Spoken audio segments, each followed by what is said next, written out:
Cuéntanos, Lady, por favor, la verificación como que tú haces y me dices si iniciamos. Ok, bueno, ya me confirmó Lady que sí. Muy buenas tardes nuevamente a todas las personas que nos acompañan el día de hoy. Agradecemos la participación, la constancia en estas jornadas que se han venido desarrollando. El día de hoy, como ustedes saben, culminamos este proceso de capacitaciones que hemos venido realizando desde el mes de diciembre del año pasado.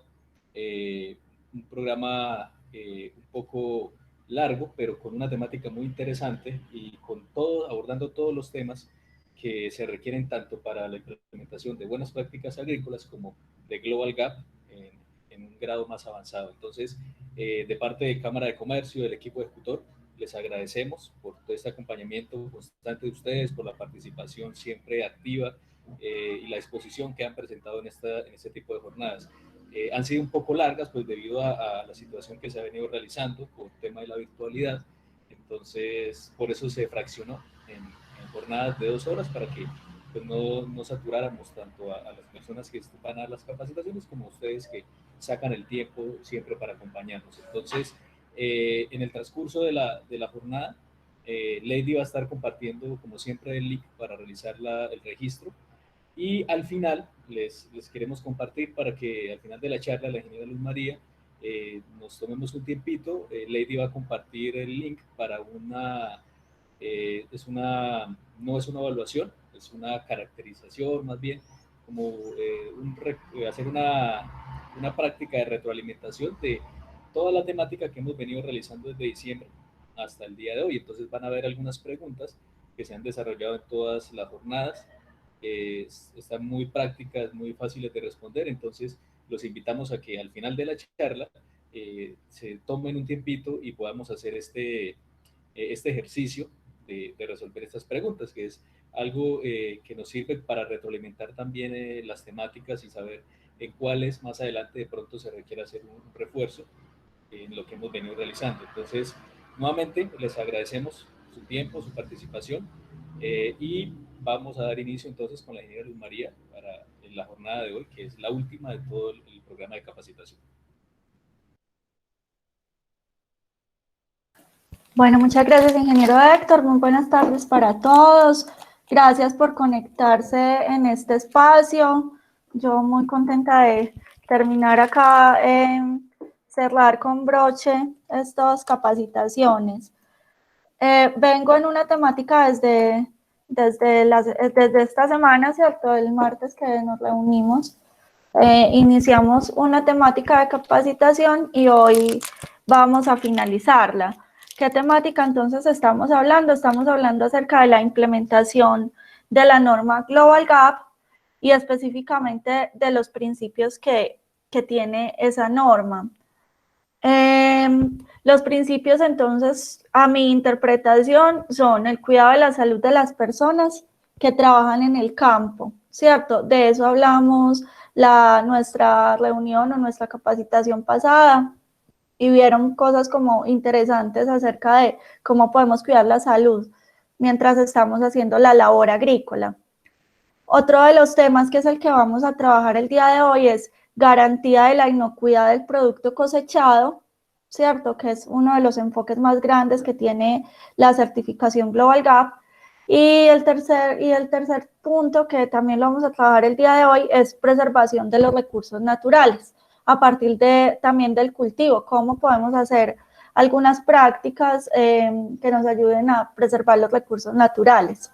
Yo les decía que estos son los principios para uno certificarse en BPA, en Global Gap y en muchas certificaciones, pero pues estos deberían ser los principios básicos para trabajar siempre en el campo, ¿cierto? Trabajar y tener, digamos, una mejor calidad de vida en torno a la labor agrícola y ofrecer cada vez productos de mejor calidad y productos inocuos para el consumidor final. Entonces, es por eso pues que el tema se puede ampliar bastante y lo podemos trabajar independientemente de que ustedes se logren certificar o no, ¿cierto? Independientemente, estos deberían ser principios que siempre debemos trabajar. En mi charla me gusta, entonces voy a mostrarles muchas fotos que son desde mis experiencias en campo, de proyectos en los que he estado, pues, y puedo compartirles a ustedes un poco. Y me gusta que sea una conversación. Entonces, en la medida que yo voy hablando, si tienen alguna duda, si quieren comentar algo, cualquier cosa, simplemente abren el micrófono y me comentan. O alzan la manito que ahí aparece levantar la mano para que vayamos conversando las cosas, que no me gusta hablar sola. Entonces, vamos a hablar de garantía de la inocuidad del producto cosechado y la preservación de los recursos naturales. ¿Listo?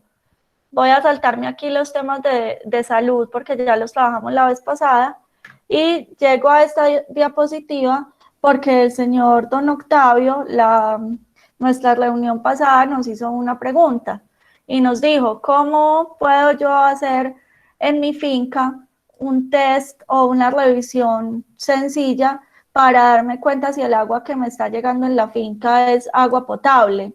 ¿Cierto? Entonces yo quedé investigarle un poco lo que pudiera encontrar. Entonces, aprovechando que el tema del agua, pues no solamente es un tema de salud, también es un tema ambiental. Entonces, les voy a hacer una aclaración, un par de aclaraciones acá, antecitos de comenzar con lo que es la potabilización del agua. Entonces, lo primero es decirles que una estrategia fundamental en lo que es la mitigación y adaptación al cambio climático es usar reservorios o implementar reservorios de agua, lluvias en las fincas. Yo les mostraba estas fotos de alguna finca que el propio productor, pues digamos con su ingenio y observando en algunas partes, llegó a este diseño para hacer su reservorio de agua lluvia con 2 tanques de 2.000 litros, si no estoy mal. Entonces son unas canoas que van bajando bajan el agua desde el techo, desde el bajante de la post cosecha, ¿cierto? Y primero filtra el agua y luego la lleva a las a los tanques, perdón. Esos tanques los tiene completamente cerrados y sellados acá con plástico.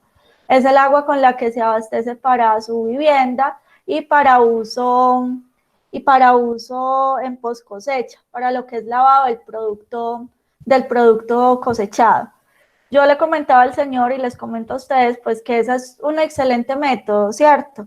Pero que de todos modos debemos asegurar que el agua que sea para consumo humano y el agua que sea para tratamientos del producto o para lavado del producto cosechado debe ser un agua que cumpla con parámetros potables.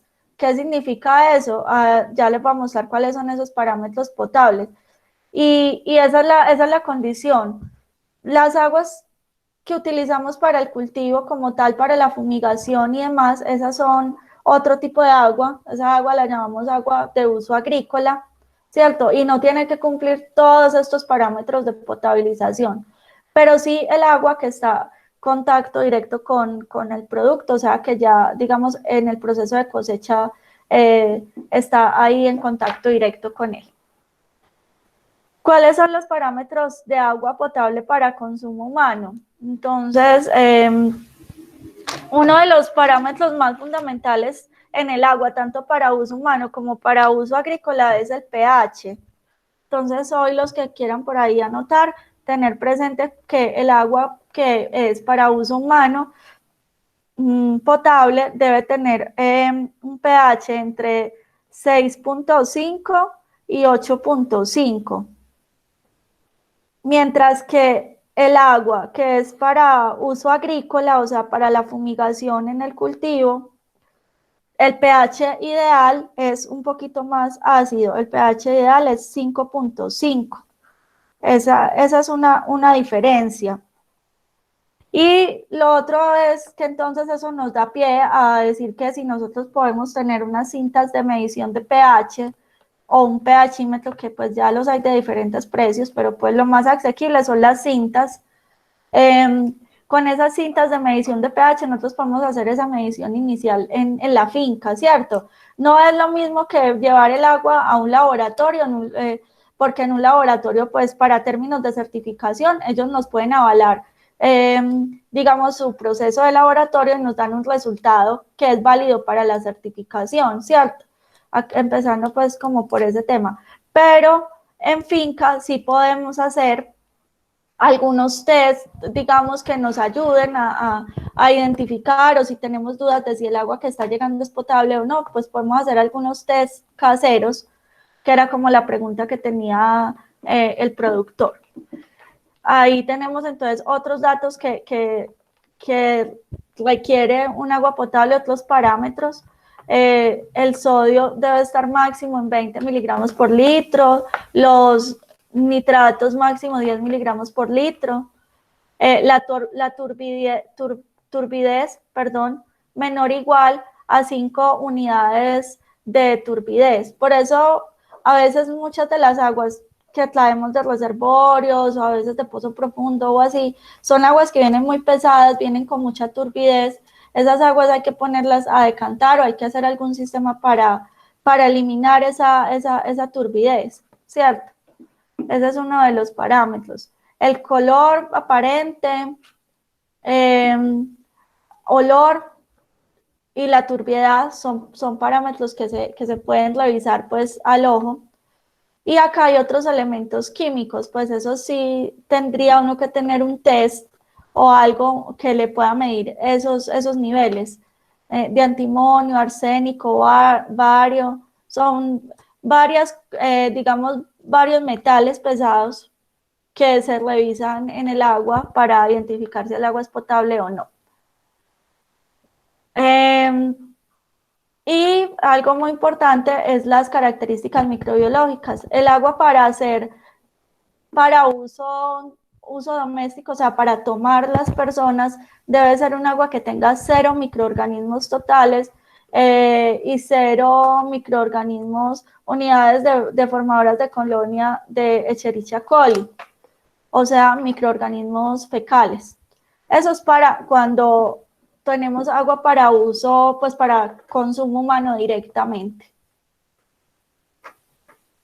Entonces, ¿qué pude identificar? Pues que sí se pueden hacer algunas mediciones en finca, ¿cierto?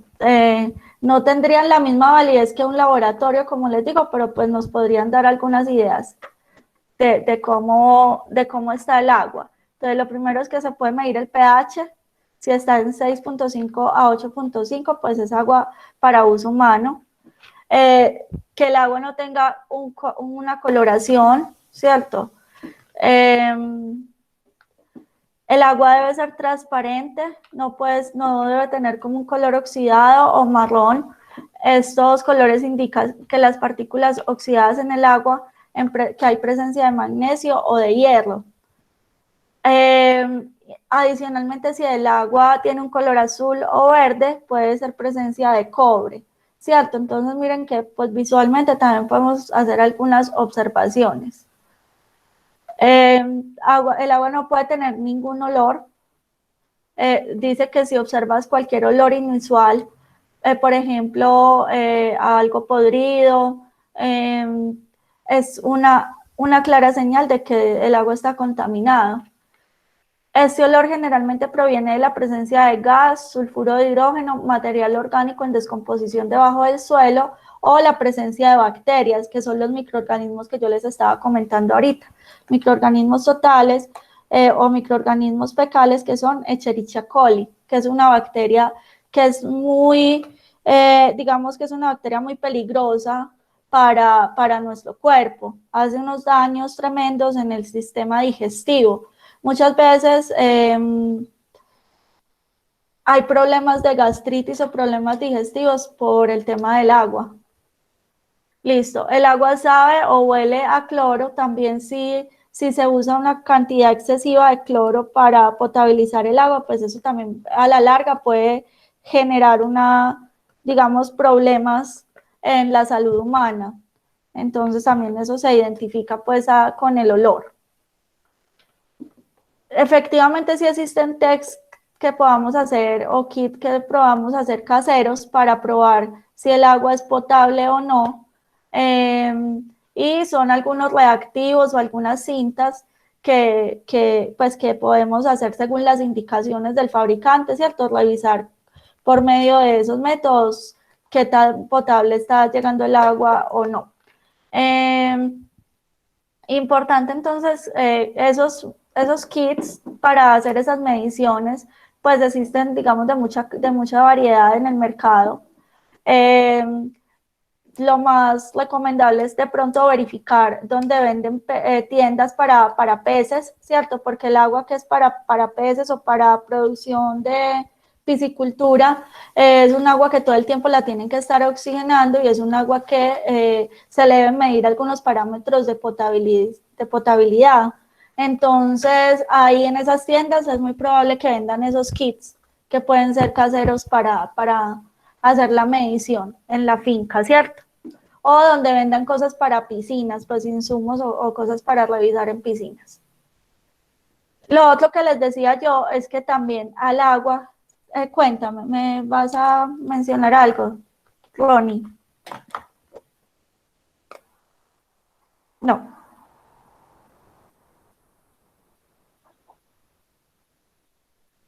Profe, una pregunta. Sí, claro, ¿Tiene una dime. pregunta? Sí. Claro, te escucho. Te escucho. ¿No me están escuchando? ¿O sí? Sí, perfectamente. Ah, bueno. Entonces esperemos que Ronnie nos cuente.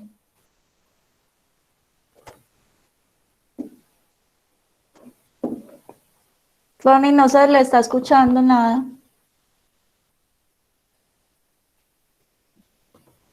Yo Bueno. pero no hace la pregunta.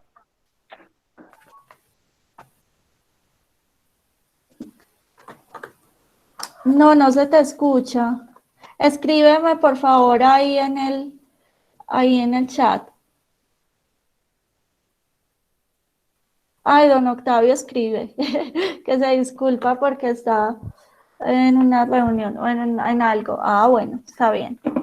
Listo, entonces los parámetros para, para uso agrícola, el agua para uso agrícola, ¿cierto? Yo les decía que muchas veces nos pasa que las fumigaciones que hacemos en campo, las aplicaciones para control de plagas y enfermedades no funcionan porque simplemente el agua no está bien, o sea, el agua no está bien acondicionada, no tiene los parámetros óptimos para que la mezcla de plaguicidas funcione. ¿Y qué parámetros debe tener una agua mínimamente? ¿Con qué parámetros debemos contar para que esa agua sea apta para, para uso agrícola, o sea, para una aplicación, una fumigación? El agua debe tener una dureza entre 0 y 72 partes por millón.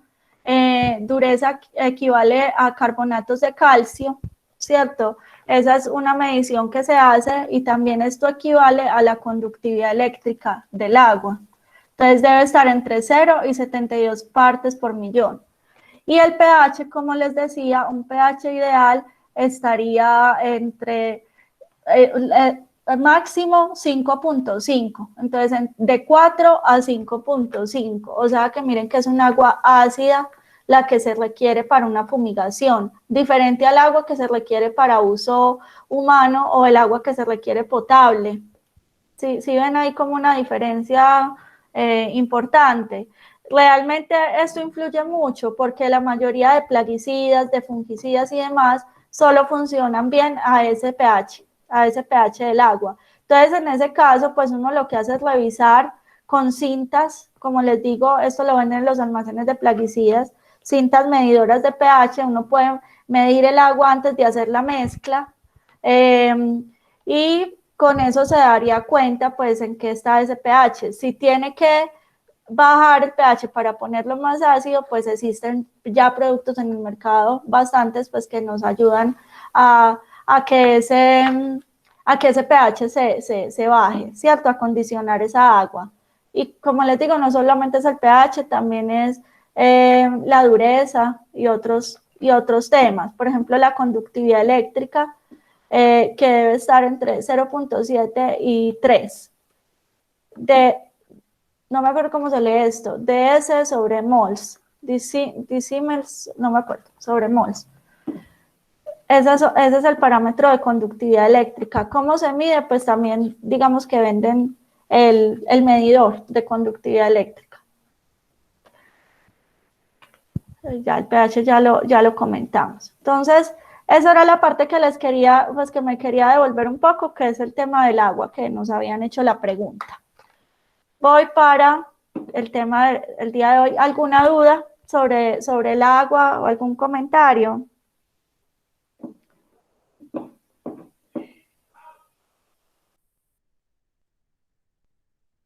No, señora, comprar los medidores.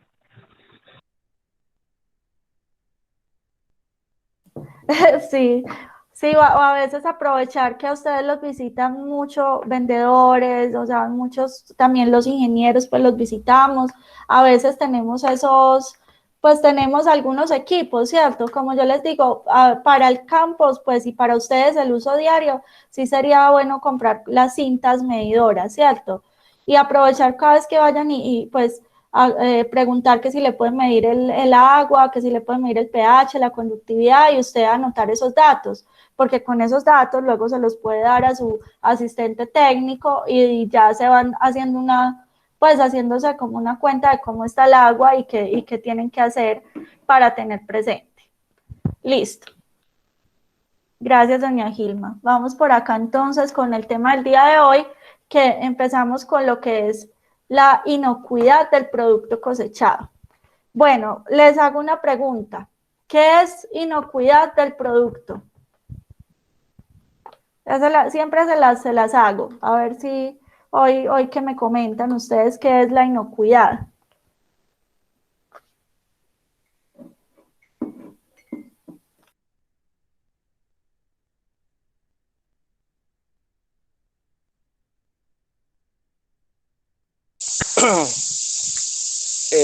Va enfocada que sirve para consumo humano y no le causa ningún problema a la persona. Considero que es la sanidad del producto. No hacer aplicaciones de insecticidas después del mes o de los 40 días antes de la cosecha.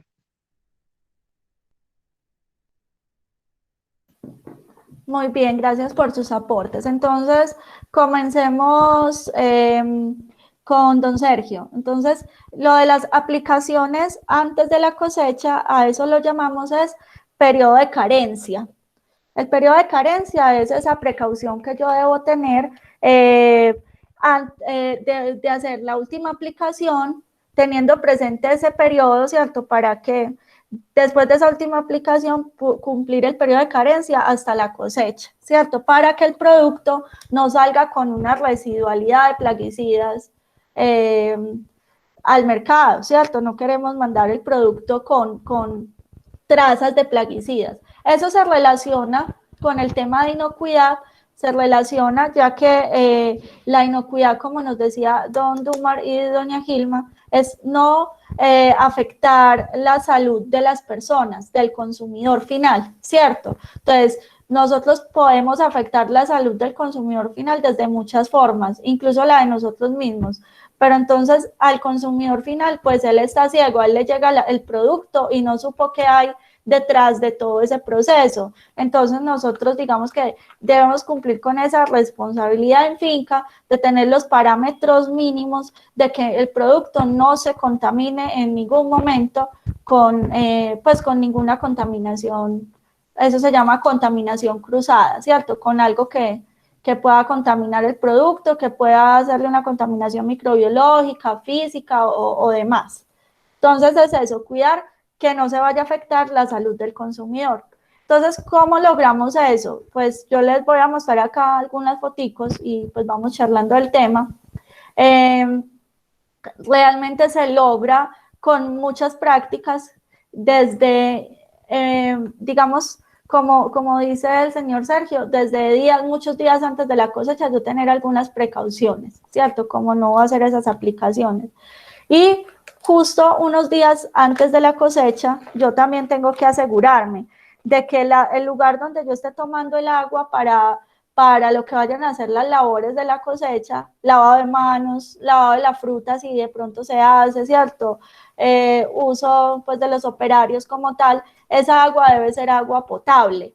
Entonces, ¿yo cómo me aseguro de eso? Pues en ese caso sí tengo que llevar el agua a un laboratorio para que me den para que con el análisis me digan si el agua es potable o no. Y pues en el caso de que yo tenga un reservorio de agua o tanques de almacenamiento y demás, yo días antes de la cosecha también debo hacerle un lavado a ese tanque, a esas líneas de conducción del agua, y debo hacerle un proceso de potabilización, ¿cierto? Que sería básicamente lo que se hace ahí es con hipoclorito, hipoclorito de sodio o hipoclorito de calcio. Entonces debo asegurarme de eso, primeramente. ¿Por qué? Porque resulta que el agua es uno de los conductores más importantes de contaminación. Con el agua nos podemos contaminar y nos podemos intoxicar fácilmente si el agua le está pasando algo, ¿cierto? Si está contaminada por algún motivo.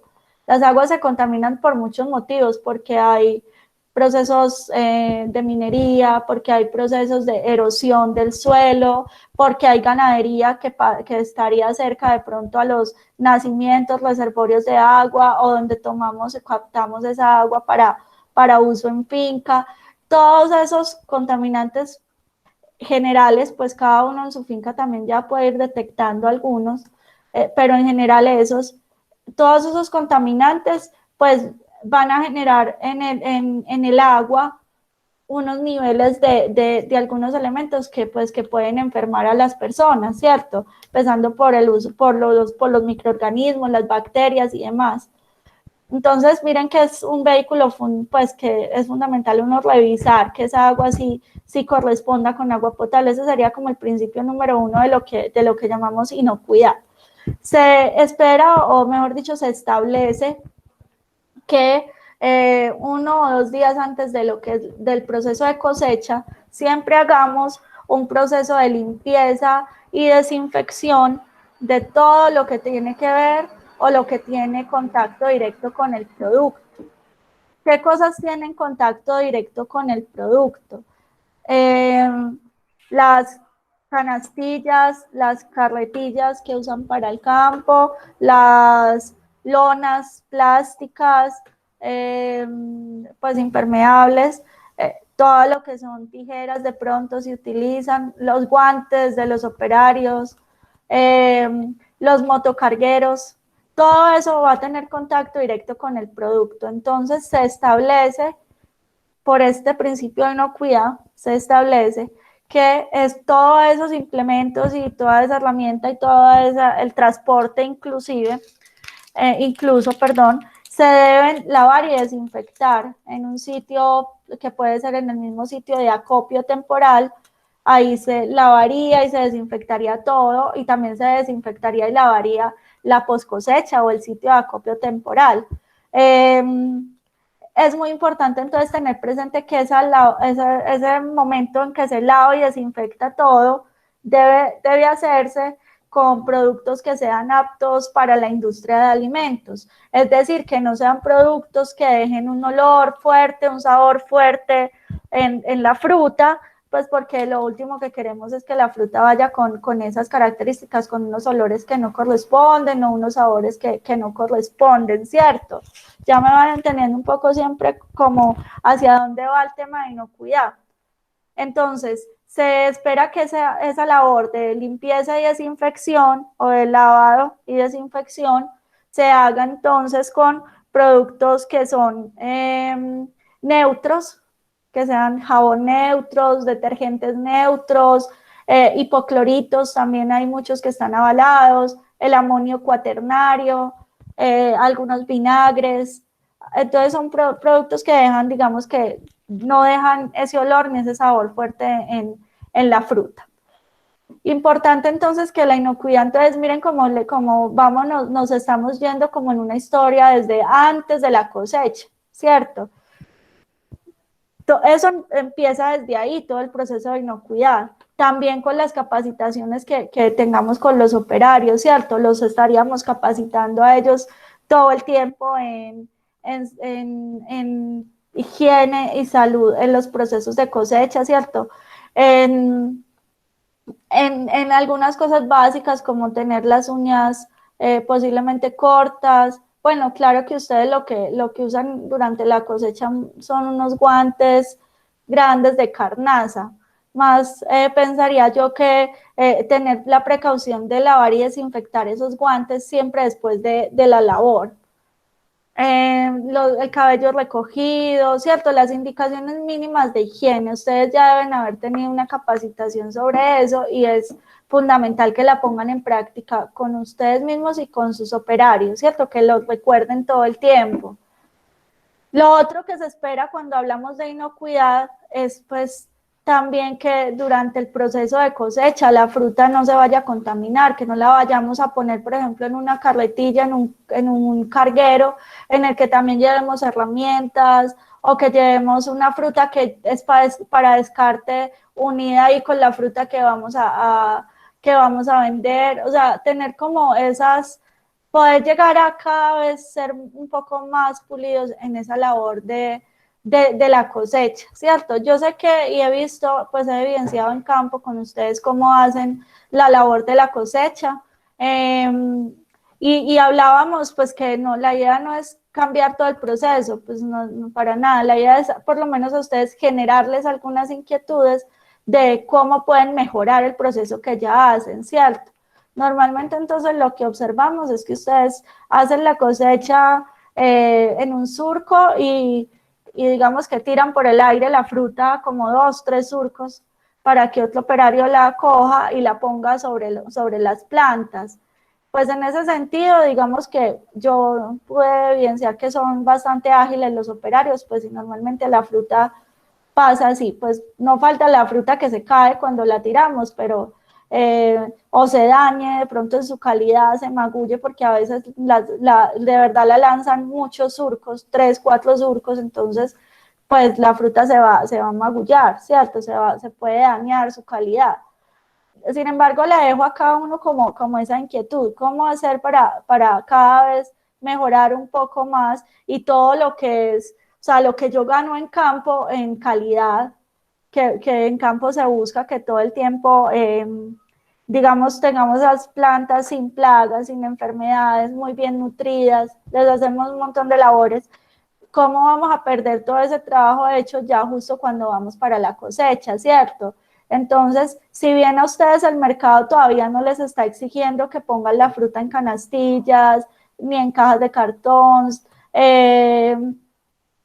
ni de pronto algunos temas que ya pide el mercado especializado, de todos modos es bueno que ustedes vayan implementando algunas cosas en finca, como por lo menos de pronto la cosecha en canastillas, para no deteriorar tanto la fruta, no llevar esos cargueros inmensos con fruta que uno sabe que la fruta que va abajo ya está deteriorada, ¿cierto?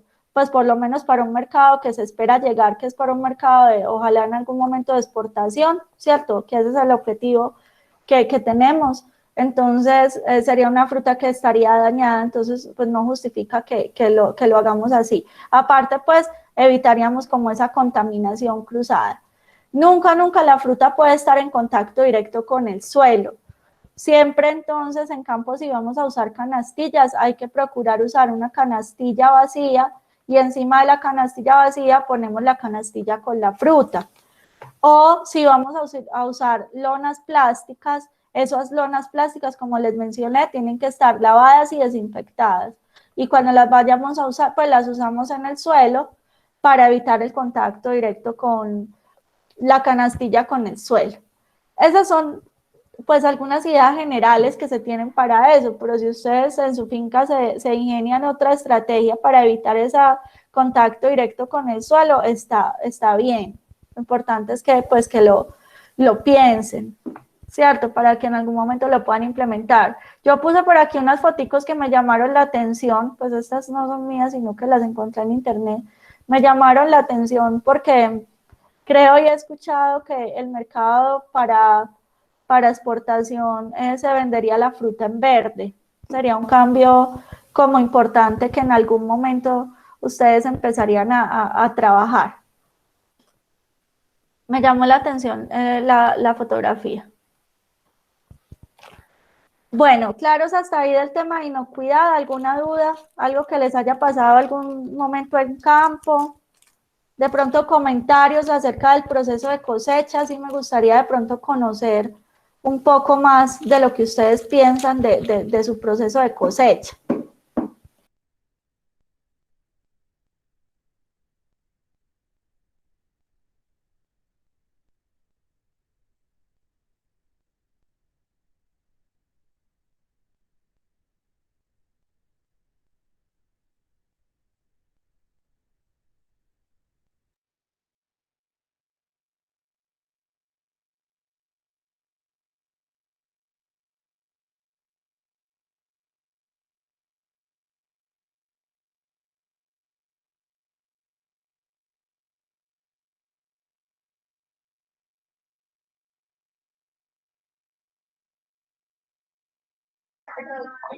Nos quedamos sin audio. No, me quedé esperando alguna respuesta de qué me pueden contar ustedes de sus procesos de cosecha. Bueno, yo quiero opinar respecto a eso, y es que cuando iniciamos los procesos de cosecha acá lo hacemos todavía de una forma muy artesanal. Es muy raro en la finca donde se utilicen canastas o canastillas para copiar la fruta para luego transportarla subirla al camión o empacar en las cajas. Aquí lo que hacemos siempre es, pues, llevamos la fruta a un sitio y lo que utilizamos son plásticos para colocar en el piso. En mi caso yo nunca los desinfecto y nunca los lavo antes. El plástico se coloca tal cual como está y de pronto lo que hace uno es barrer la tierra y ya. Pero ya entrando en un proceso de exportación, en un proceso ya donde las exigencias técnicas pues son más complicadas, pues toca empezar a cambiar todo ese modelo y pues viendo los cambios que se vienen, pues siempre va a ser bastante drástico el iniciar un proceso de esos, pero obviamente tenemos que iniciarlo. Pero acá realmente yo he visitado casi todos los lotes que están sacando fruta en su gran mayoría, y he estado en los modelos de cómo la están sacando, y todos acopiamos en lonas o en plástico en el piso. Ustedes, por ejemplo, que nos agarró el invierno ya iniciando cosecha, pues yo trataba de que el plástico fuera nuevo y que el plástico estuviera pues limpio, sin barro, ni nada de esas cosas, pero cuando los trabajadores empiezan a sacar la fruta es muy difícil que no lleven barro en los pies. Yo analizaba eso y dije, no, acá nos toca hacer unas esquivas en madera o no sé, diseñamos algo que quede la fruta más alta, pero como los lotes que trabajamos casi en su gran mayoría son en arriendo, pues uno trata de no incurrir en tantos costos, entonces toca buscar la manera de minimizarlos, de comprando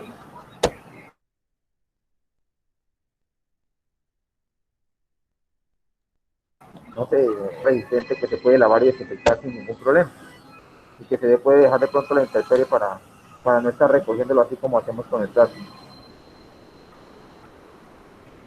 Esa era mi... Muchísimas gracias, muy importante todo eso que tú mencionas. Iniciando por lo que me comentas de que les parecen unos cambios muy drásticos, pero entonces el mensaje es que sí pueden haber cambios, sobre todo pues cuando ya empiezan un proceso de implementación para una norma, para certificarse, pero la idea es que esos cambios ustedes desde ahora vayan entendiendo el motivo por el cual se van a hacer, ¿cierto? Pues que realmente que ningún cambio en su finca usted lo haga porque como para cumplir una norma, sino que así como estamos hoy generando la inquietud, el cambio que usted haga de pronto en mejorar el proceso de cosecha, tener esas precauciones de limpieza, de desinfección y de procedimiento pues como tal de cosecha, usted lo haga pensando en cómo yo mejoro la labor, así como usted me está diciendo, pues igual no queremos que la fruta llegue empantanada, ¿cierto? Entonces, de todos modos, sea que nos vayamos a certificar o no, es bueno tener alguna opción en los momentos de lluvia, qué podemos hacer, cómo podemos acopiar la fruta de una mejor manera. Entonces, la invitación es a que, de todos modos, de todo lo que hablamos hoy, pues les quede a ustedes como la idea para que ustedes mismos identifiquen alguna solución en su finca. Lo que tiene de bueno las implementaciones de normas es que pues la norma está, pero usted también la puede interpretar y adecuar a su funcionamiento, y eso es lo que se busca, es que usted la pueda adecuar de acuerdo a sus recursos, a la realidad, ¿cierto? Lo que usted me dice de que los predios hay muchos que son alquilados, entonces que usted pueda tener cosas que pueda mover, ¿cierto? Que si usted se va para otro lote, pues se las pueda llevar, pero que pueda cumplir esos principios de inocuidad, porque ya vemos como la importancia de lo que requieren. Sí, la estrategia de pronto de estivas es una buena estrategia. De pronto todo lo que tenga que ver con producto cosechado, sí es importante que las estivas sean que se puedan lavar.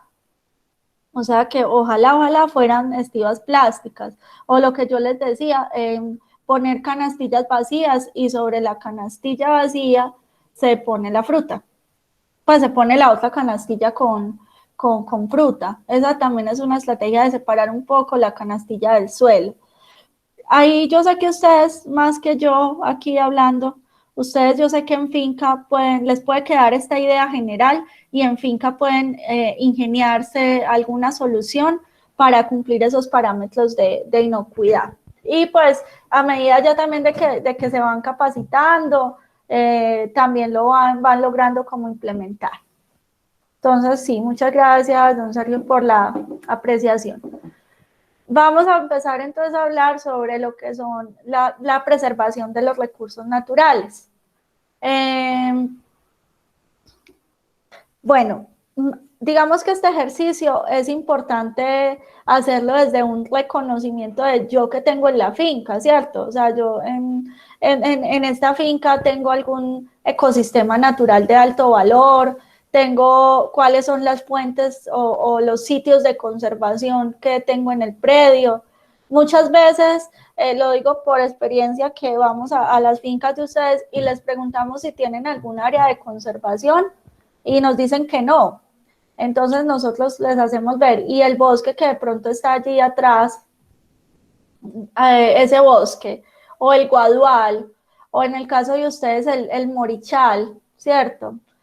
Entonces el productor de una mira y dice, sí, ves, sí tengo un morichal, y pues, y desde hace un buen tiempo pues allá lo tenemos porque no se puede tocar, no se pueden sacar plantas de allá, están en conservación, ¿cierto? Y pues iniciando porque los morichales son ecosistemas muy, digamos que son únicos en el mundo, y los tenemos ahí con ustedes en los llanos orientales.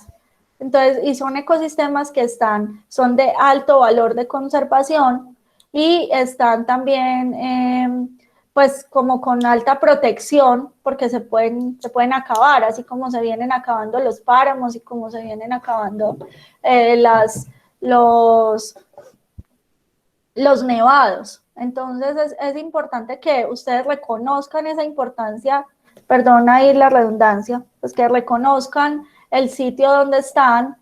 Se puede hacer a través de un mapa del predio, que ustedes lo pueden hacer, digamos, a su alcance, lo pueden hacer en o sea, a mano alzada, lo pueden hacer sobre una fotografía aérea, o una foto que puedan bajar de Google Maps, que ahí pues, digamos, se pueden descargar muchas fotos de las fincas. O pueden hacerlo simplemente, miren ahí en la foto que les muestro, hay una productora que aparte de ser productora, ella es artista, entonces hizo una obra de arte, prácticamente hizo un cuadro muy bonito con todo lo que significaba, pues todo lo que era la finca, ¿cierto? Mostrando las áreas y las instalaciones. ¿Qué deben tener esos mapas? Entonces deben tener áreas e instalaciones, deben tener marcados dónde están los lotes de siembra, ¿cierto? Deben tener los linderos, nos debe decir si en los linderos, si lindamos con otro productor, entonces decir, por ejemplo, lindero con cultivo de, ¿cultivo de qué? De guayaba, no sé. O sea, con algún cultivo que tengamos al lado le debemos poner ahí el lindero. En el mapa lo debemos dibujar. También si hay potreros, los dibujamos. Si hay bosques o si hay áreas de conservación, las debemos poner. Debemos identificar dónde está la fuente de agua principal. Entonces, miren que todo eso, para todo eso nos ayuda mucho el mapa, identificar qué tenemos. No podemos conservar ni preservar las cosas que no, pues que no conocemos, ¿cierto? Lo otro que se pone normalmente en estos mapas también son los riesgos que se hayan identificado en el predio, los mayores riesgos, riesgos físicos, químicos y demás.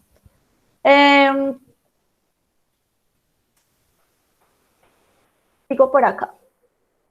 Hay estrategias muy simples para uno, digamos, empezar a tener una conciencia de cuidado ambiental en su finca. Una de esas, bueno, es, digamos, la primera estrategia que debemos hacer en las fincas, que es así, que es, digamos, un trabajo constante porque hay que estarlo haciendo continuamente, es la limpieza, la limpieza como tal del predio, ¿cierto? Y la separación de los residuos, de lo que son residuos inservibles, de lo que son residuos orgánicos y los residuos peligrosos. En este caso, ahí pueden ver en la foto un espacio específicamente para los envases vacíos de plaguicidas. Estos residuos peligrosos entonces se deben hacer el triple lavado, se deben perforar y se deben poner en un espacio que sea exclusivo y que esté, pues, digamos, de una manera, ubicado de una manera segura y que no contamine. Ahí se ubican mientras se llevan esos envases a alguna empresa que se los pueda llevar, una empresa que tenga la licencia ambiental para disponer estos residuos. En este caso, en el mercado existen varias empresas, digamos, particulares que prestan ese servicio. ¿Cuáles empresas hay? Pues las que yo recuerde: Colecta, Bioentorno y Campo Limpio. Esas tres son las que más se mueven a nivel del país. Pero pues en este caso yo les quiero mencionar un par de cosas como por cultura general. Resulta que la Cámara Procultivo de la ANDI, Procultivos de la ANDI, que es, digamos, una entidad que reglamenta todo esto de residuos peligrosos y demás, y pues obviamente por normatividad ambiental nacional está definido que la responsabilidad de llevarse los envases vacíos de plaguicidas es una responsabilidad compartida. Es decir, es tan responsable el vendedor de plaguicidas como como el de la casa comercial, como lo es incluso entidades públicas, entidades de UMATAS o secretarías de agricultura o municipios. Cámara Procultivo de la ANDI también, otra entidad que lo puede hacer, o como les digo, en el caso de algunas empresas particulares que prestan ese servicio. Entonces, muchas veces a estas empresas particulares pues no tienen el alcance para todo el país y es difícil contar con ellos. Por eso esta es una gestión que se debe hacer, mejor dicho, tocar puertas por todos lados, mirar cómo se puede solucionar, si por medio de una casa comercial, de un almacén, de la alcaldía, de empresas de aviación, de fumigación de aviación, en el caso de pronto ustedes que están cerca de los arroceros y eso. Hay muchas empresas que pueden prestar ese servicio. porque puedan tener digamos, esa licencia ambiental. Bueno, entonces eso es lo que son residuos peligrosos. Aquí ven algo muy sencillo, me gustó mucho esta imagen, hace mucho tiempo que la vi, de a veces las personas que fuman, pues que con prácticas así como tan sencillas como apaga acá el cigarrillo, tíralo acá y muchas gracias, y se van guardando ahí. Digamos que estas es simplemente para decirles a ustedes que el tema de manejo de residuos no es solamente tener un lugar para yo almacenarlos y mirar si lo puedo llevar al carro de la basura, ¿cierto? Al carro de los inservibles, o en el caso de muchas fincas, pues que hemos notado que lo que hacen es quemar esos residuos, no es la práctica adecuada. Con todo lo que son residuos, en general en las fincas debemos tratar de aplicar, reciclar, reducir, reusar esas cosas, ¿cierto? Si ya usted esas cosas que tiene para botar no le da ni para reducirlas, ni para reciclarlas, ni para reusarlas, pues por último entonces le debe hacer una separación y le debe hacer una disposición final adecuada. Lo mejor, pues lo ideal es que no se hagan quemas. Eso es lo ideal, que ninguno de los residuos, sea peligroso o no, pues se queme en una finca, sino que pues nos toca es ponernos en contacto con las empresas de aseo o llevar los residuos a los sitios más cercanos donde podamos, lo que son inservibles, o sea que ya no se puede hacer nada con esos residuos. Y los otros que son los reciclables, lo que son los productos que se puedan compostar o los orgánicos, pues esos se pueden disponer en finca de alguna manera, se pueden compostar o reutilizar. Acá vamos a ver de pronto algunos ejemplos. Voy a irme con esos ejemplos y me devuelvo ahí.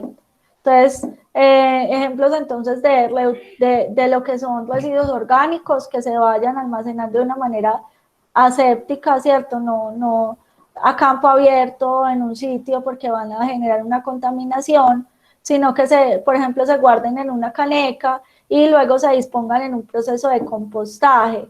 Ahí ven un molde en el que hacen compostajes urbanos y pues rurales, y ahí simplemente en esa caja cuadrada de 1 metro, por decirlo así, ahí van disponiendo todo lo que son esos residuos orgánicos, los van compactando y les hacen el volteo, ¿cierto? Les hacen el proceso de compostaje. Ustedes también pueden hacer procesos de compostaje en finca, en fosas o en algunos sitios que puedan definir para eso. Bueno, vamos a hablar un poco, dudas hasta ahí, de lo que es manejo de residuos. Yo sé que eso es un tema que a veces se complica mucho trabajar porque uno hace la recolección y no hay empresas que se lo lleven, ¿cierto? Entiendo la situación. Pero pues me gustaría saber si tienen alguna duda o algún comentario acerca de eso.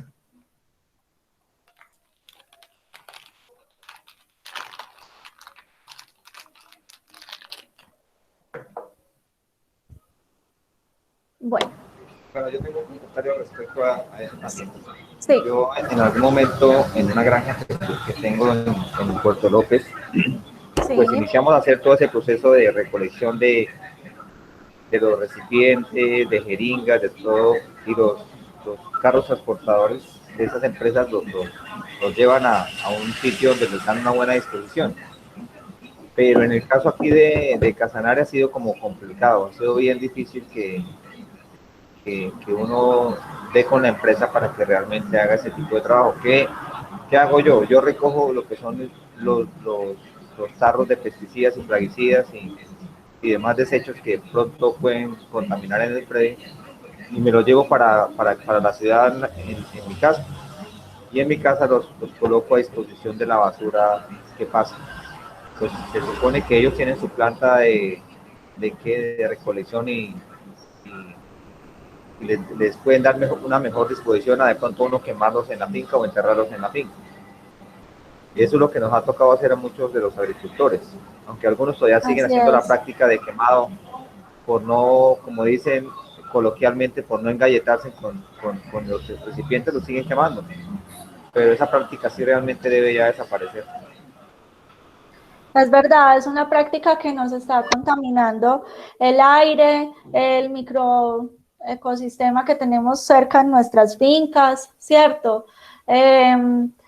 Y pues sí, sí debemos buscar otras opciones. Yo entiendo lo que tú me dices, es totalmente cierto, y finalmente lo que hacen los productores que se certifican y que empiezan pues a buscar prácticas más sostenibles para su finca, es que realmente se llevan esos productos para sus casas o pues los inservibles se los llevan para el pueblo y allá los disponen directamente donde están la disposición de los residuos o donde puedan recolectarlos.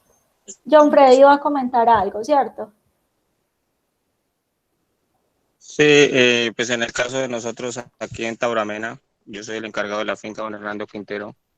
Nosotros sí, aquí en Tauramena nos han recogido varias veces lo que son las lonas, los tarros de todo lo que tiene que ver con insumos y las bolsas de todo lo que tiene que ver con lo de la piña. Aquí en Tauramena sí han hecho recolecciones en todos los predios de esos empaques que quedan desocupados en la finca.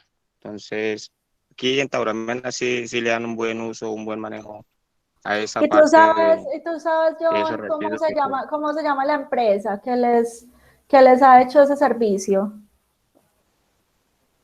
Eh, en set de los recolectores de basura, pero entonces ellos le mandan llevar a uno todo lo que tiene que ver, solo lo que tiene que ver con lo que son tarros, lonas, bolsas, y allá se lo recogen a uno, pero no revuelto con la basura, sino solamente lo que tiene que ver con lo de fungicida, insecticida y lonas y bolsas de lo que tiene que ver con productos de la piña.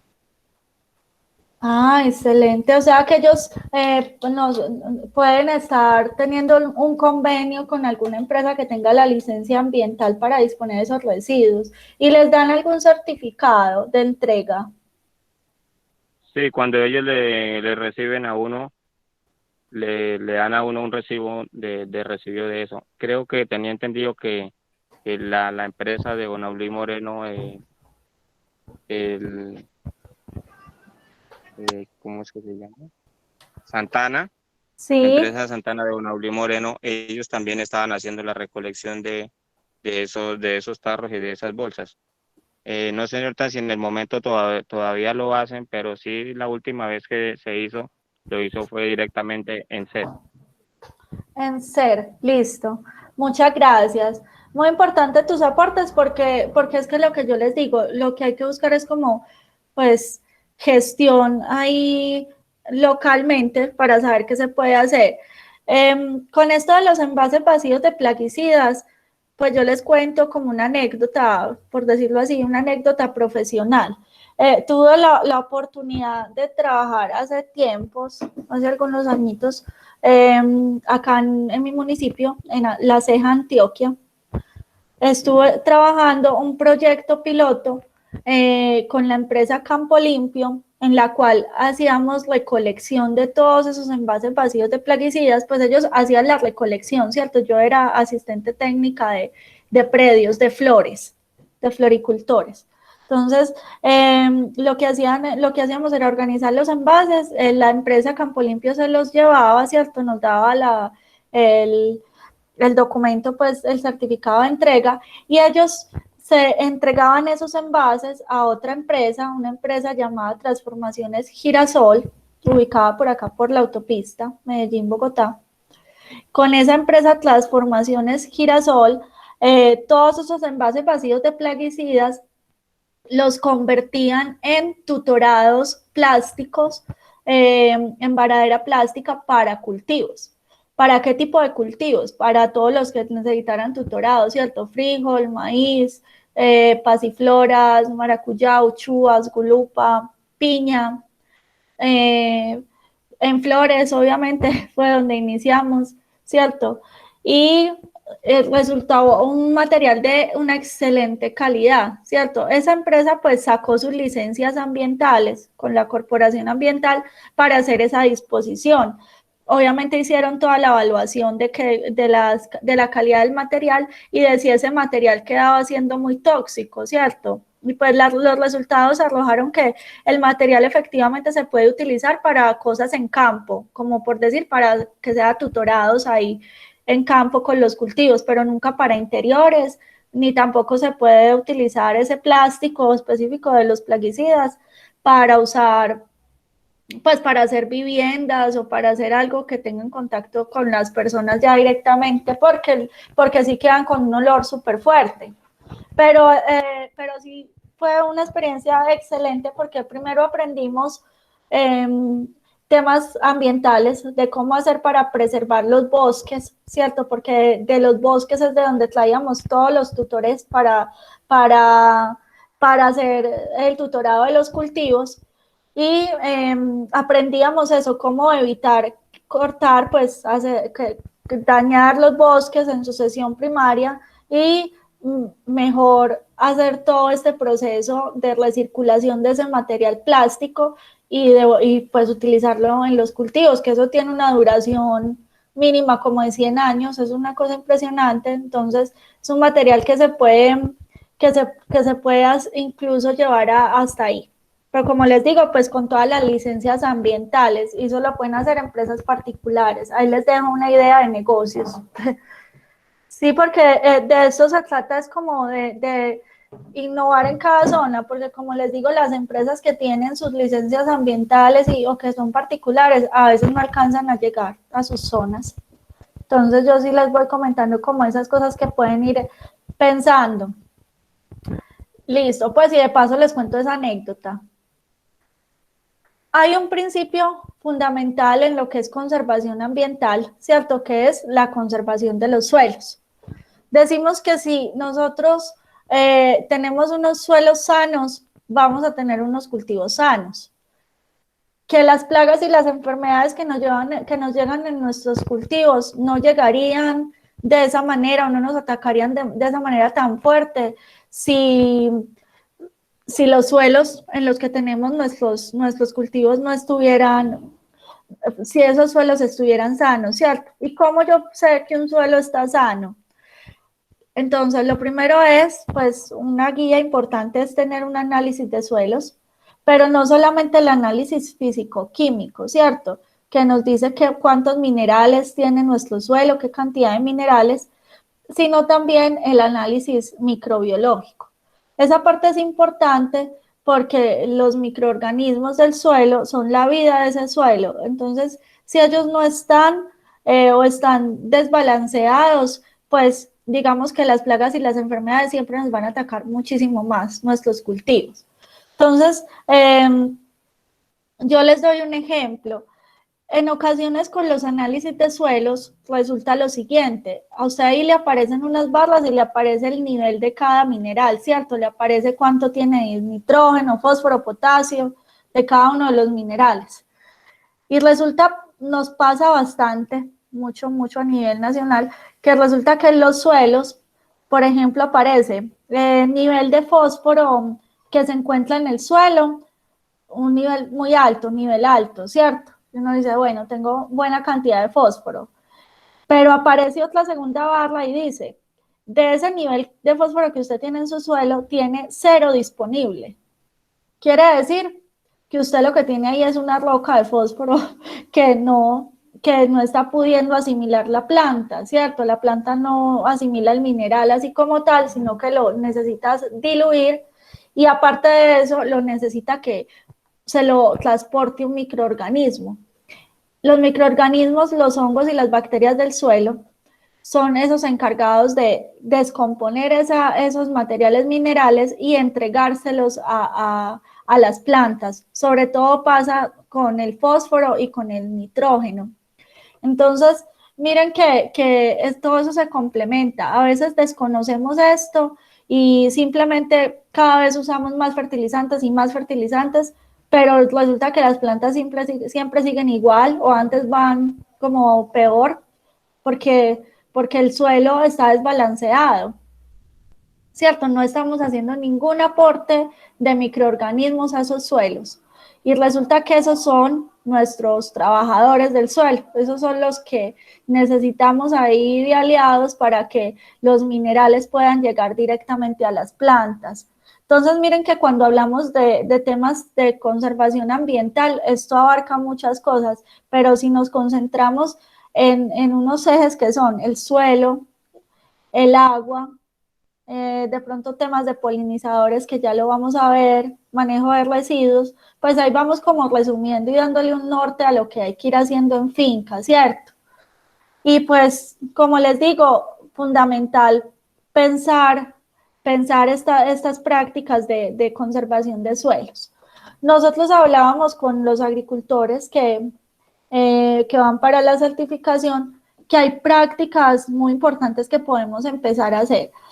La primera es, ustedes normalmente tienen un periodo después de la cosecha de la piña, ¿cierto? Después de la cosecha, ese lote queda como en semillero, ¿cierto? Es así. Después de semillero, dejamos descansando ese lote por un tiempo, a veces incluso hasta por un año. Durante ese descanso del lote que terminó la producción, nosotros les proponemos que hagamos algunas prácticas de conservación de suelos. ¿Qué tipo de prácticas de conservación de suelos les estamos proponiendo? Pues para identificar con ustedes mismos. Uso de plantas leguminosas, voy a abrir por acá, qué pena, el documento para leer, para mirar un poco qué tipo de plantas son las que hablamos ahí, que no me las sé todas muy bien, pero entonces serían para usar durante ese periodo en que está en descanso el suelo.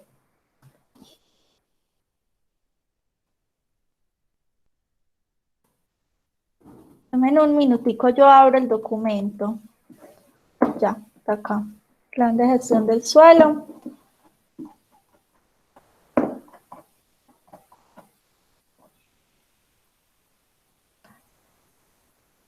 Bueno, hablábamos que hay plantas que nos sirven como abonos verdes, como es el caso de crotalaria, frijol caupí, frijol pitaosa, el sorgo, el millo, el nabo forrajero, la avena, la quinoa. Son plantas que se han utilizado y todo tipo de frijol, ¿cierto? Hay frijoles de muchos tipos, de unos que son de enredadera, otros que son frijol pequeño, otros que son arbustivos. Entonces, es identificar de pronto cuál les pueda servir a ustedes ahí en su zona y hacer el ensayo en un lote pequeño, ¿cierto? ¿Y de qué se trata esa práctica de abonos verdes? Lo que uno hace es, hace la siembra después de cuando empezó el proceso de descanso del suelo, ¿cierto? Hace la siembra, por decir, de un frijol caupí. Entonces, hace la siembra completa del lote. Después, cuando produzca, pues si usted va a hacer la cosecha del frijol, o incluso puede ser antes de que produzca, porque es algo para utilizarlo en el suelo. Entonces, lo que se hace es que luego esas plantas se incorporan al suelo. ¿Cómo se incorporarían? Entonces, por medio de un arado, pero con un arado que sea con una rastra solamente, y posteriormente con el tractor ya usted entra a preparar el suelo, ¿cierto? Incorpora ese material vegetal de ese frijol en el suelo, o de esas plantas que les comenté ahorita. Y esa práctica, ¿por qué nos va a servir? Porque esas plantas como tal son plantas que son solubilizadoras de fósforo y son plantas que nos ayudan también a fijar el nitrógeno. Entonces, digamos que es como una abonada que le hacemos al suelo, pero con plantas que ayudan también el tema de microorganismos en el suelo. También hay otras prácticas como tal que se pueden hacer para el suelo, que de pronto ustedes hayan tenido en alguna escuela de campo o algo, contacto con eso, o si no, pues les dejo la inquietud para que la hagan en algún momento, y es la práctica para hacer microorganismos de montaña, para activar microorganismos, ¿cierto? Entonces es una forma de recircular los microorganismos que están en la montaña o que están a veces en los guaduales. En los guaduales también tenemos microorganismos, y convertirlos en una fuente de abono de microorganismos para nuestro suelo. Entonces es una práctica importante que ustedes pues deben tener presente. Si no la han hecho, pues les dejo la inquietud del día de hoy, que consulten, que investiguen. En internet, un profesor que se llama Jairo Restrepo tiene mucha información sobre el tema, sobre todo lo que es agroecología, pues, y cosas para el suelo, y él tiene sus prácticas ahí muy detalladas en videos, cómo se hacen los microorganismos de montaña. Entonces es fácil de hacer, es con cosas que tenemos en la finca, y es una forma de yo devolverle la salud a ese suelo, porque ustedes muchas veces, pues digamos que están siendo ineficientes, porque hacen aplicación de fertilizantes, pero como les digo, no tienen todos esos microorganismos que necesita el suelo para que la planta asimile la nutrición. Entonces les dejo esa inquietud. Voy a comentarles acá otro par de prácticas que podemos hacer en la conservación del suelo. Se las voy a mencionar. Otra práctica son la utilización de barreras vivas, ¿cierto? ¿Quién va a mirar? ¿Sí? ¿Bien pueda? Sí, ¿se puede? Claro que sí. Bueno, muy buena tarde para todos. Qué pena que no pude conectarme desde un comienzo porque estaba haciendo unas diligencias de nuestra organización. Frente a ese tema que hablas, ingeniera, de los microorganismos de montaña, pues yo les ofrezco mi sabiduría sobre ese tema a quien quiera. Con mucho gusto les doy asesoría sobre ese tema de cómo prepararlos y cómo llevarlos hasta la parte líquida donde ya se pueden aplicar al suelo. Excelente. Súper importante, don Octavio, eso, porque que puedan generarlo a partir de la asociación o algo, porque de las prácticas que estamos evidenciando en campo, vemos poco eso, y no es solamente, digamos, como un amaño de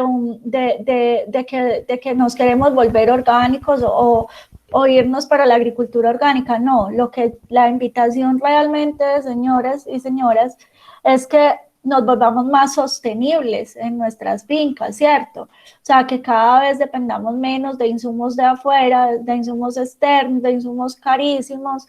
Eso por un lado. Y por el otro es que les digo, de verdad que las aplicaciones de fertilizantes por sí solas no nos aseguran el éxito del cultivo. Usted, aparte de hacer una aplicación de un fertilizante, pues tiene que hacerlo en el momento adecuado, en un momento en el que tenga el suelo con la cantidad de agua suficiente, que esté en lluvias, o que usted pueda garantizar que hace la aplicación de agua, porque si no, simplemente ese producto no le va a servir a la planta, ¿cierto? No lo va a poder asimilar, o el producto se volatiliza, o el producto también, cuando ustedes hacen esa fertilización axilar, el producto queda ahí, pero empieza a haber intoxicación a las plantas. Entonces, no es solamente hacer una fertilización por hacerla, sino garantizar que sí me funcione, ¿cierto? Con esas condiciones del agua y con las condiciones del suelo mismo. Y yo, ¿cómo le garantizo las condiciones al suelo? Activando esos microorganismos para el suelo, ¿cierto? Que mi suelo sea un suelo que tenga vida y que cada vez estén más balanceados los microorganismos. Les voy a comentar acá. Sí. Cuéntame, don Octavio. Pues a ver, para complementarles más el tema de los microorganismos, es que incluso ellos son una fuente muy importante para limpiar abonos que tengan químicos. Es un proceso que se hace para eso. Y esa es una base muy importante incluso para la producción orgánica, porque en las producciones orgánicas, o sea, en la medida que uno documente muy bien todos los procesos de cómo hacen los microorganismos, eso se lo avala una certificadora internacional. Y eso ayuda mucho realmente en la nutrición de los cultivos orgánicos.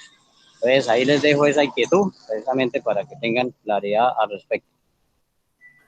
Gracias, don Octavio. Muchísimas gracias. Otra práctica que podemos hacer en torno a la conservación de los suelos y el tema ambiental de nuestras fincas es hacernos un plan de siembras de barreras vivas. ¿Alguien iba a hablar antes de comentarles sobre esto? No. Bueno, entonces, un plan de siembra de barreras vivas. ¿Cómo así? ¿Qué es eso de las barreras vivas? Entonces, es yo crearme para mi finca, digamos, un plan a corto, mediano y largo plazo, en el cual yo pueda decir y me pueda ingeniar a partir de ese mapa que les mostré al principio, yo pueda decir, yo quiero que en mi finca en algún momento, por ejemplo, pueda tener unas barreras vivas que me aíslen de la carretera principal, unas que me aíslen de los potreros grandes, pues que ya son de los vecinos, ¿cierto? O tener unas barreras que me puedan proteger la fuente de agua, lo que es el nacimiento, o donde yo tengo el pozo profundo, o donde está la fuente de agua, o barreras vivas de múltiples, digamos, funciones. Hoy les voy a comentar cuáles funciones tienen las barreras vivas para que ustedes también se hagan una idea de eso para qué sirve y yo cómo cómo puedo pensar la finca para un futuro e incluso pues desde el plazo inmediato hasta mucho tiempo. Porque obviamente hay barreras vivas que de pronto hay unos espacios que voy a sembrar árboles, ellos no van a estar altos ni van a crecer de inmediato, ¿cierto? Pero los puedo ir estableciendo. Mientras que hay otras barreras, pues que sí pueden ser que las vea yo mucho más rápido. Entonces, se pueden hacer, les voy a mencionar algunas. Entonces, puedo hacer barreras con pasturas mejoradas, como es el pasto elefante, el pasto vetiver,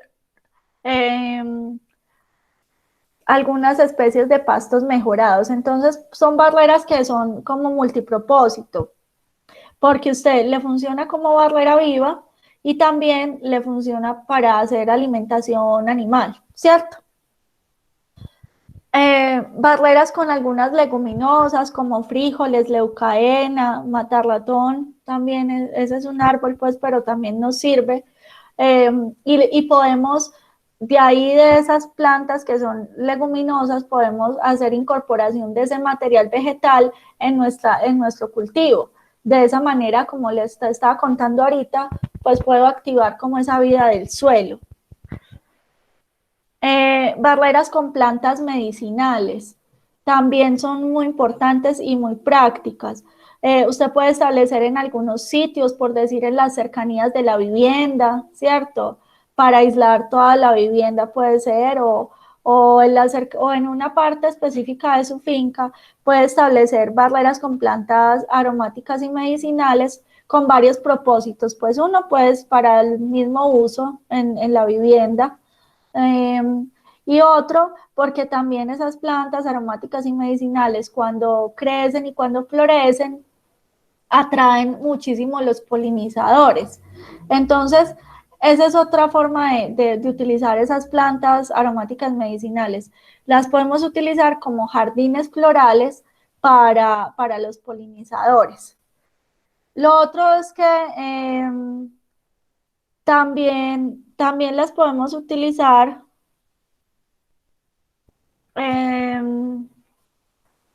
como plantas alelopáticas o como plantas repelentes de insectos, ¿cierto?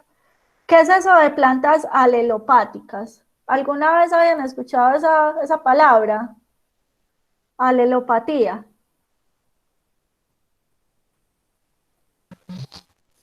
Sí, señora. Sí, ¿Qué Sí, es, doña señora. Luz? ¿Qué recuerdas qué significa? Según para mí, ellas son las que alejan a algunos insectos.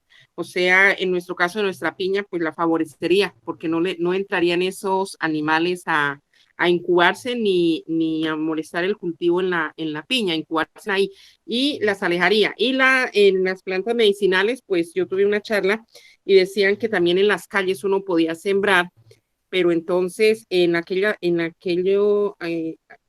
nosotros los agricultores, que todavía Ujú. se está aplicando el químico en las aromáticas, entonces, o en las medicinales, cometeríamos un error porque mataríamos a las abejitas. Entonces nos toca esas plantas cerca, como su merced dice, a la vivienda o a la finca, alejadita de la piña, porque en los que se utilizan químicos, que es los que estamos disminuyendo, Sí. afectaríamos las abejitas.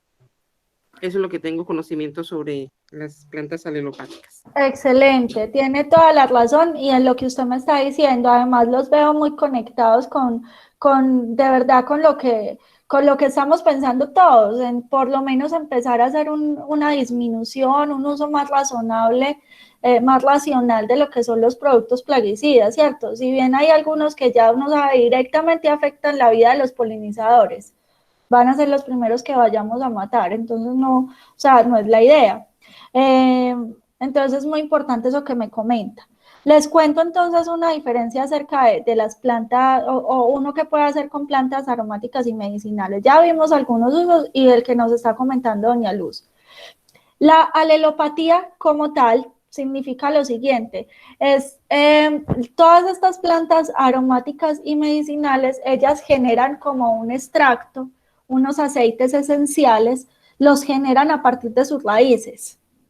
Entonces, cuando uno habla de alelopatía propiamente, es que, por ejemplo, siembra justo al lado de la plantación principal, o sea, por decir algo, en unos de los lotes de piña, ¿cierto? Yo siembré justo ahí al lado de la piña, siembré un surco de caléndula o de, no sé, manzanilla, de alguna planta como estas medicinales, y lo que va a suceder ahí es lo siguiente, que la planta, al estar en contacto directo con la piña, ella va a empezar a generar en su raíz esos aceites esenciales y va a hacer un control directo en el suelo de hongos, de bacterias y de microorganismos. O sea, la alelopatía es eso, es un control que se hace directamente en el suelo por medio de aceites esenciales de las plantas aromáticas y medicinales. Lo otro que hacemos con las plantas medicinales y aromáticas es que algunas nos sirven propiamente como para repeler, para repeler insectos, como es el caso de la ruda, de pronto del romero, ¿cierto? Que las sembramos así como escalonadas o, por ejemplo, en las afueras del lote. Entonces yo tengo un surco dentro de todos mis surcos de piña, tengo un solo surco de ruda, de romero, de algunas plantas así, que funcionan más que todo es para repeler insectos. Entonces esa es como otra función. Y hay otras que nos generan es el efecto contrario, sobre todo las que tienen flores. Las que tienen flores, pues van a atraer a los insectos. Entonces, esas que tienen flores, pues si no las queremos usar como alelopatía directamente ahí dentro del lote, las podemos usar en las afueras del lote y ellas nos van a servir es como, digamos, como hotel de los polinizadores, de los insectos y demás. O sea, ellos van a preferir estar allá en esas flores que en nuestro cultivo. Entonces, también es otra forma de usarlas como barrera atrayente. Entonces, esa sería una barrera atrayente con plantas aromáticas y medicinales. Entonces, miren que eso es, mejor dicho, es todo un mundo por recorrer, por conocer. Yo los quiero invitar a que si tienen la curiosidad, pues lo empiecen a implementar en sus fincas, en algunos surcos, en algunos espacios que ustedes vean indicados para iniciar con eso. Les aseguro que no es trabajo perdido y que van a aprender muchísimo, muchísimo con la experiencia, con lo que ustedes empiezan a dar cuenta de cómo esas plantas entre sí se ayudan. Es increíble, o sea, uno dice, pues, llega a disminuir muchísimo las aplicaciones, empieza uno como a conocer su cultivo de una manera diferente. Bueno, también podemos tener barreras vivas con plantas alimenticias, ¿cierto? Entonces yo puedo tener una barrera viva, por ejemplo, de plátano, no sé, de maracuyá, unas enredaderas. ¿Cuál es la condición con esa barrera viva? Pues que si yo la tengo para una separación de un lote o algo así, la condición es que yo no le voy a hacer fumigación a la barrera viva. Ella simplemente está ahí para hacer una separación puntual y pues lo otro es que me sirve para alimento de la familia, ¿cierto? Y pues las cercas vivas, que ustedes tienen la fortuna de tener unas fincas que tienen unos espacios muy grandes de potreros y demás, entonces ustedes, lo que uno espera con las barreras vivas también es llegar a ver su finca, como poder lograr una conexión del paisaje general de la zona, ¿cierto? O sea, poder conectar las fincas, poderlas conectar hacia los bosques principales. Entonces yo voy haciendo como unas barreras que me sirven como cercos ecológicos por donde puede pasar la fauna de la zona, donde pueden pasar las aves, por donde pueden pasar y la fauna silvestre, y ellos van a preferir estar ahí en esos árboles, en esos espacios, que en nuestros cultivos. Entonces es una forma de que ellos también se transporten, unos corredores biológicos para que ellos se transporten y vayan a su lugar preferido, que su lugar preferido o su hábitat siempre van a ser los bosques. Si los animales están yendo hasta nuestras fincas es porque pasa algo, hay un desequilibrio, o realmente lo que vemos es que no hay barreras vivas en ninguna finca. ¿Qué podemos tener como ese tipo de cercas vivas? Pues los que tengan la posibilidad. Entonces, por acá les voy a poner como ejemplos acacias, moras, aliso, sauco, cerezo, sauce, borracheros, alcaparro, chicalá, alelí, matarlatón, jatrofa, teca, nauno, caracolí, cañafistol, melina, paulonia. Miren, todos estos y varios de esos nombres de plantas que se pueden usar, me las dijeron ustedes mismos en la zona. Me dijeron, esas son las que hemos usado y pues nos sirven muy bien como cercas vivas en algunos espacios de nuestra finca. Otro propósito que yo puedo tener con mis barreras vivas es, por ejemplo, la vivienda principal. Yo les comentaba en la clase anterior, les decía, vea, miren que muchas de las intoxicaciones por plaguicidas es porque hacen la fumigación en el cultivo y resulta que la fumigación llega directamente a las viviendas, porque no hay una separación entre la vivienda y el cultivo. Esa separación la podemos hacer con alguna cerca viva. En ese caso, ¿qué tipo de cerca viva se prefiere? Alguna que sea bonita, ¿cierto? Que genere, que sea agradable, que produzca, que tenga flores. Entonces, arbustos que tengan flores, que atraigan colibríes, que atraigan mariposas, que atraigan aves, ¿cierto? Son las que queremos tener como al frente de nuestra vivienda, que cumplan ese propósito de separación de la vivienda y los lotes donde se está fumigando, y pues que también tengan como ese tema de paisajismo y que nos ayuden a que nuestras viviendas cada vez pues sean más lindas y pues que los visiten más los polinizadores y las aves como los colibríes. Comentarios hasta ahí de todo este tema de cuidado del suelo, conservación de la salud del suelo.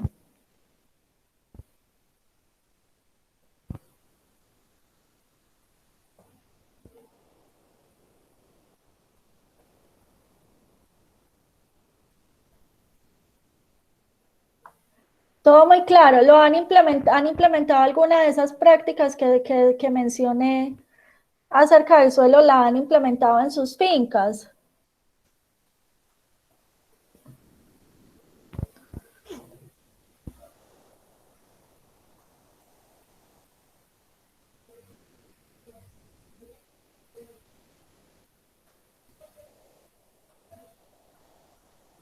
Bueno, yo creo que, no sé si por qué será el silencio, pero yo creo que es que me parece que el tema es un poco nuevo para ustedes. Sobre todo lo que son barreras vivas para para abonos verdes, temas de leguminosas y demás, creo que es un tema muy nuevo para ustedes. Entonces, creo que hoy por lo menos que les quede, digamos, la inquietud. Cuéntame, don Octavio. A ver, ese tema de las cercas vivas, pues sí, por aquí se da, pero la planta que más se ve que se utiliza en ese tema es el zunglia. Eso sí, ahí ve uno ya bastantes fincas por aquí con esa planta. Con todas estas otras variedades que su merced ha expresado, pues la verdad, prácticamente, si las hay muy poquito. Pero en el tema de zunglia sí hay bastantes fincas que están dando ese manejo ya. Bueno, ahí es importante lo que tú dices, la Zwinglia es de la familia de los cítricos, ¿cierto? Es una rutácea. Con esa planta, y pues importante comentarle lo siguiente, muy buena su apreciación ahí, don Octavio, porque resulta que sí, efectivamente muchas fincas, uno dice, pues, ¿qué me voy a desgastar poniéndome a pensar barreras vivas con diferentes propósitos y una diferente en cada sitio y bueno, y todo eso? Es lo común, es decir, voy a sembrar toda la finca, voy a cercarla con Zwinglia, por decirlo así. Y eso pensaron muchas personas, pero resulta que en este momento esa es una planta que es el principal hospedero del HLB, del problema de los cítricos. Pero yo me acuerdo cómo es que se llama el insecto.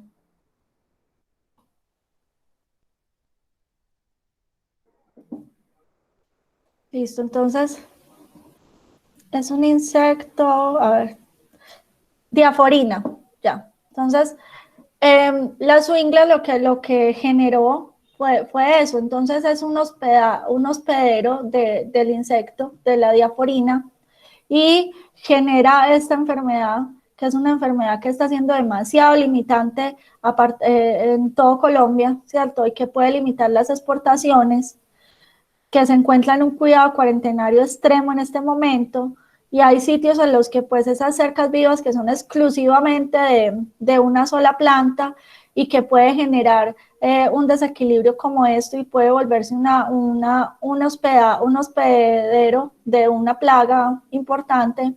Entonces en ese caso pues se vuelve un inconveniente.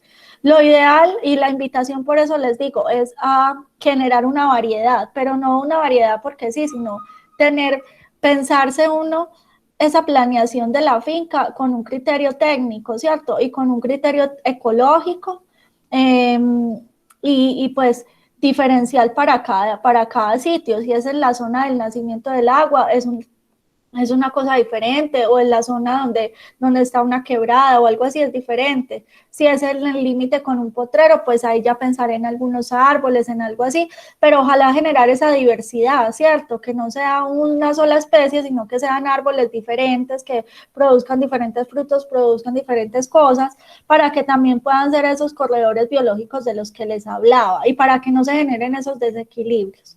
Entonces todo esto pues se hace con mucha calma, por eso les digo, es una planeación a corto, mediano y largo plazo, pero la invitación es hoy a generarles esa inquietud. Bueno, y por último, ya para que el compañero hable, porque yo sé que hoy me comentó que tenían pues hay que hacer el tema de la entrega de certificados o algo así. Entonces voy a terminar mi charla mostrándoles aquí unas foticos de una práctica que se hace, que se puede hacer y empezar a implementar en las fincas, y es el uso de abejas meliponas o el uso de diferentes tipos pues, digamos, implementar diferentes panales de abejas. Yo sé que ustedes allá han trabajado más con las abejas africanizadas. Esas pues no se podrían tener tan al alcance o cercano a las viviendas, sino más bien hacia los lados de los bosques, y ya requieren pues un manejo específico, una protección, ¿cierto? Pero existen otro tipo de abejitas que son abejitas sin aguijón. Ese tipo de abejitas sin aguijón se pueden tener incluso en la vivienda o incluso ahí al lado de la vivienda. Ya les muestro unas foticos de experiencias pues que he tenido en campo, muy bonitas, porque son muy asequibles a todo el mundo, o sea, las puede trabajar el adulto mayor de la vivienda, las puede trabajar la abuela, los niños, todo el mundo puede ir allá al meliponario tranquilamente sin ninguna protección a cuidar las abejas. Y se les debe generar a todo alrededor del meliponario, se le debe generar un jardín floral para que ellas todo el tiempo tengan como esa, pues el acceso a su fuente de miel, de propóleo y de todo lo que necesitan. Entonces eso es como una invitación también a que pensemos cómo vamos a cuidar los polinizadores. Primero desde lo que nos decía ahorita una de las productoras, disminuir el uso de plaguicidas altamente tóxicos, los que nos están matando las abejas y demás. Y segundo, desde de pronto empezar a generar algunas prácticas para conservar esas abejas en nuestros predios. O pues empezarlas a tener en algunos espacios hacia las afueras, en los bosques o algo así. Pero todo esto también parte desde el reconocimiento de cuáles son los polinizadores que yo tengo en mi finca y pues cómo los puedo proteger. Entonces, más hoy también es lo mismo, generarles una inquietud en cuanto a este tema. Listo. Ahí termina mi capacitación el día de hoy. A largos plazos, entonces, mencionamos lo que era inocuidad, muy importante con las observaciones que ustedes me estaban dando. Me encantan sus comentarios porque pues son la vida real, son lo que se está evidenciando en campo. Entonces, muchas gracias por participar. Y hablamos sobre esto, inocuidad y cuidado de los recursos naturales. Espero que esto sea un punto positivo, digamos un punto de inicio para que a ustedes les queden este tipo de inquietudes y pues y se animen a organizar sus fincas de una manera que no es difícil llegar a lograr certificar una finca, no es para nada difícil, pero sí lo que uno tiene que empezar es como digamos a primero decirse a sí mismo pues que sí lo va a poder organizar, que sí lo va a poder hacer y pues centrarse y hacerse un plan de trabajo para organizar su predio. Entonces, mucho gusto, a la orden, yo también con lo que les pueda servir en cuanto a lo que vayan a estar haciendo en sus predios y bueno.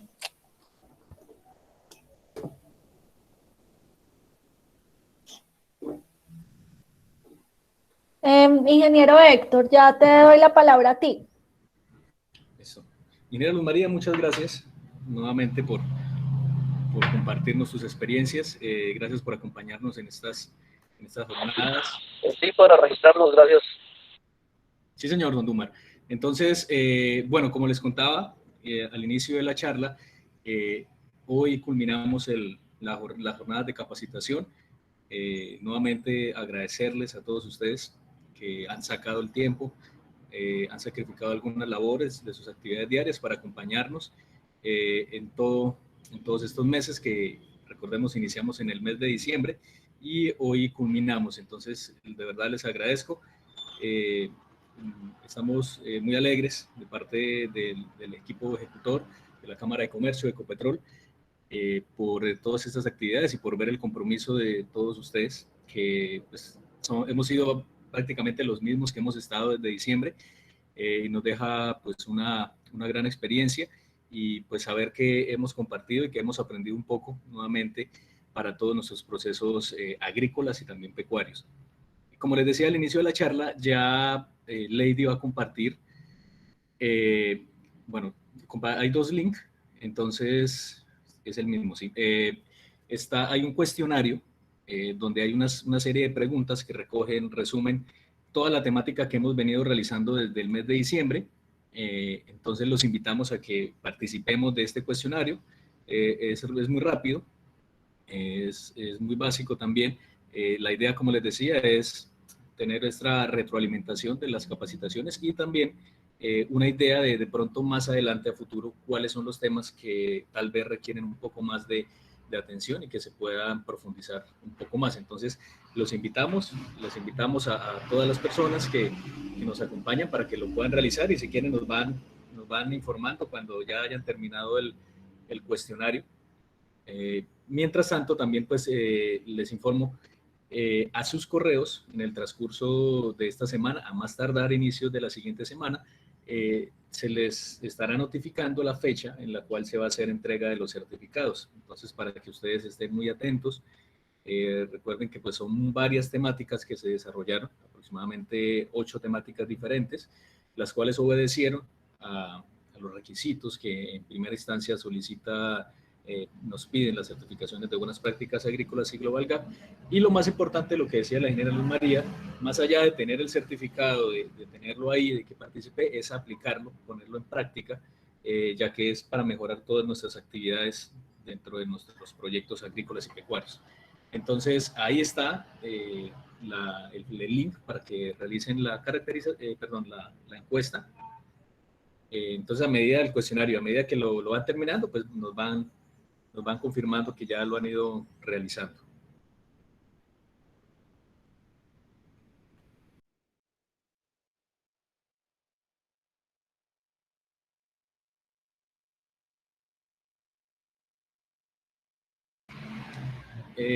Todas las personas ya realizaron el diligenciamiento de la asistencia. No, señor. No, falta doña Luz. ¿Quién más falta por realizarla? Sí, no el cuestionario, sino el de asistencia. el de listado asistencia. Ok. Lady, ¿será que lo podemos poner nuevamente?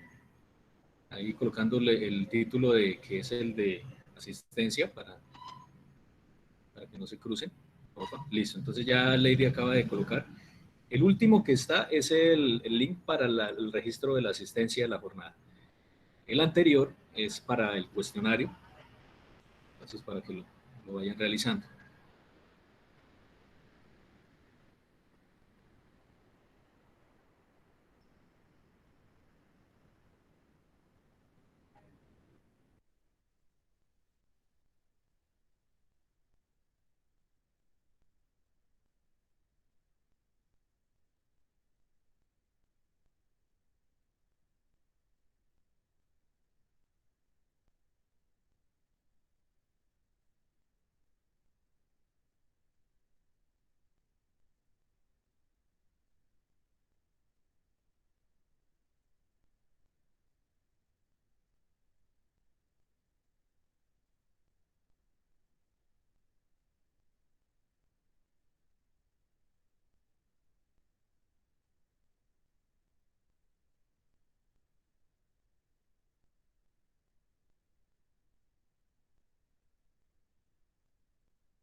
Dice que envían algo al correo, aquí no me llega nada. Señor.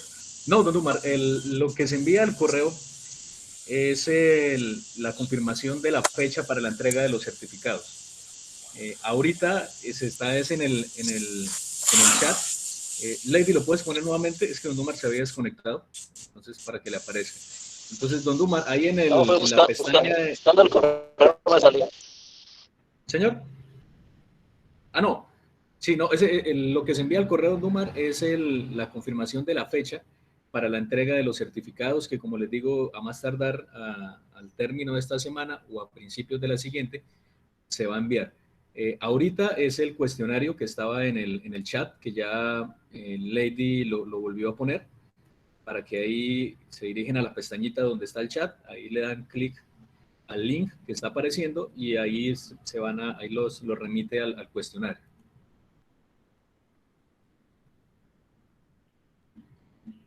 Comentarles también que sigan muy atentos a las redes sociales de la Cámara de Comercio, al WhatsApp de Clúster de Piña, de Plenaria, donde pues se está informando de las actividades que se van a realizar eventualmente dentro del plan programado para el tema Piña.